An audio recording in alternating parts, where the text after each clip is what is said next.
Vamos lá mergulhando direto no assunto. A nossa análise de hoje vai destrinchar um estudo novinho e simplesmente fascinante que está virando de cabeça para baixo o que a gente achava que sabia sobre o envelhecimento do cérebro.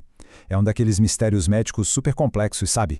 Como é que a qualidade do nosso sono e a nossa genética se misturam para afetar o risco do Alzheimer, e isso especificamente nas mulheres mais velhas. Não é só mais um artigo científico qualquer, não. É uma investigação que mostra por que algumas mentes são mais vulneráveis e, o que é mais incrível, o que a gente já pode começar a fazer para mudar isso. Para dar aquele roteiro bacana para nossa explicação, vamos passar por 6 pontos bem rapidinho. Primeiro, a diferença de gênero no Alzheimer. Depois, a relação entre o ciclo do sono e a genética. Em seguida, a investigação do estudo WITS. Aí a gente fala sobre a máscara da memória verbal, depois sobre como rastrear a proteína tal no cérebro e, para fechar, um alvo modificável. Ponto 1. A diferença de gênero no Alzheimer. Desvendando uma disparidade. 2/3. É de cair o queixo, mas essa é a proporção de mulheres entre todos, absolutamente todos os casos de Alzheimer. Não é só uma margem de erro ou um detalhe estatístico, é um abismo gigantesco. E por muito tempo a desculpa mais fácil era dizer as mulheres simplesmente vivem mais. Mas a ciência de hoje mostra que o buraco é bem mais embaixo. Essa realidade nua e crua é o que torna tão vital investigar o que exatamente acontece no cérebro feminino durante o envelhecimento. Ponto 2. O ciclo do sono e genética. Os principais suspeitos. O grande destaque aqui é o score de risco poligênico, ou PHS. Tradicionalmente, o pessoal da pesquisa olhava para um gene só, o famoso ApoE4. Só que o PHS é uma ferramenta incrivelmente mais sofisticada. Ele junta todas as peças do quebra-cabeça e dá uma visão cumulativa da vulnerabilidade genética de alguém, olhando para milhares de pequenas variações no DNA. É como ter um mapa de risco em alta definição, sabe? Isso permite identificar em quem carrega a maior propensão biológica para a doença muito antes de qualquer sintoma dar as caras. E aí entra o nosso segundo suspeito, as proteínas Tau. Dá para imaginar essas proteínas como o equivalente biológico de um curto-circuito. Lá no comecinho do Alzheimer, muito antes de qualquer esquecimento aparecer, essas proteínas começam a formar uns emaranhados numa área super específica do cérebro chamada locus coeruleus. E olha que detalhe intrigante, essa é exatamente a região que cuida dos nossos ritmos circadianos, do nosso ciclo de dormir e acordar. E é aí que a armadilha biológica se arma.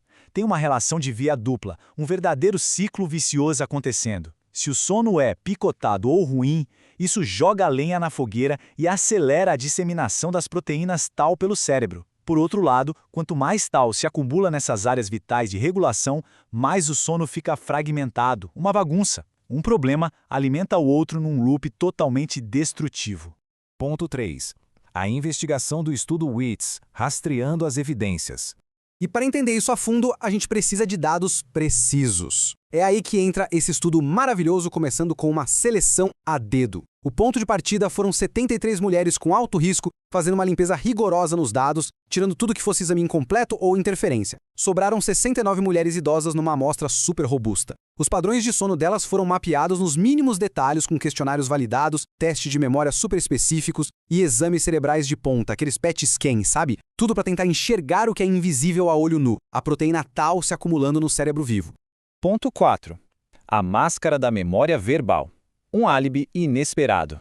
Aqui tem um detalhe que é uma verdadeira reviravolta. As mulheres costumam ter uma vantagem natural incrível na memória verbal quando comparadas aos homens. Essa reserva cognitiva é tão forte que mesmo quando o cérebro já está sofrendo com os danos do Alzheimer, as notas nos testes padrão de palavras continuam lá em cima. A doença fica literalmente mascarada. Então, para furar esse disfarce, a avaliação também testou a memória visual, que é a capacidade de lembrar de formas e onde as coisas estão. A memória visual não tem essa diferença de gênero, então ela acaba sendo um termômetro muito mais honesto e sensível para mostrar as mudanças reais que estão rolando na cognição. Ponto 5. Rastreando a proteína Tau no cérebro, os dados reveladores. Vamos olhar para os dados reais, prestando atenção na linha turquesa, que representa as mulheres com alto risco genético. O eixo horizontal mede a dificuldade para dormir, ou seja, quanto mais para a direita, pior é o sono. E o eixo vertical mostra o desempenho na memória visual. A tendência é claríssima e cai como uma ladeira.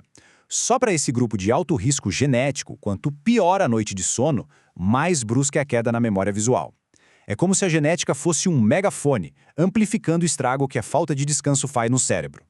Mas, olha só que coisa contraintuitiva. Curiosamente, as mulheres do grupo de risco genético mais baixo foram justamente as que mais reclamaram de noites mal dormidas no geral. Só que a biologia delas não mostrou a mesma vulnerabilidade.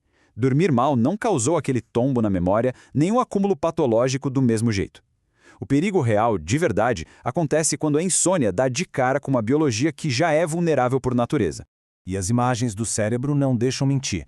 Acompanhando de novo a linha turquesa subindo, fica super claro que para as mulheres com alto risco genético, ter problemas de sono está diretamente ligado a um acúmulo muito maior daquela toxina, a proteína tal, nas regiões límbicas do cérebro, que são bem as áreas que controlam a memória e a emoção. Ou seja, dormir mal não deixa a pessoa apenas exausta no dia seguinte. Está literalmente acelerando a química da doença num nível estrutural profundo.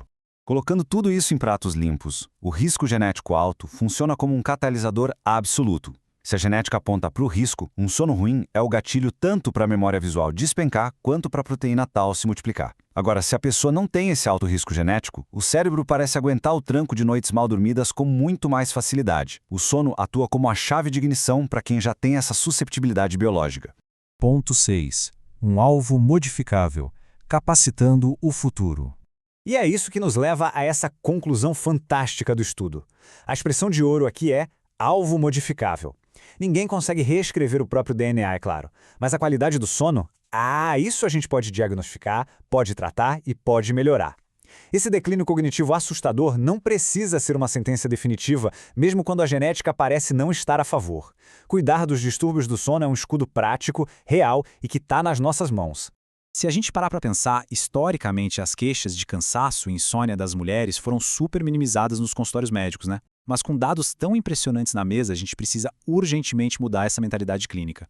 Se o tratamento do sono começar a ser encarado com a seriedade de uma intervenção neurológica de primeira linha, o impacto para preservar a mente e reduzir o Alzheimer no mundo pode ser simplesmente gigantesco.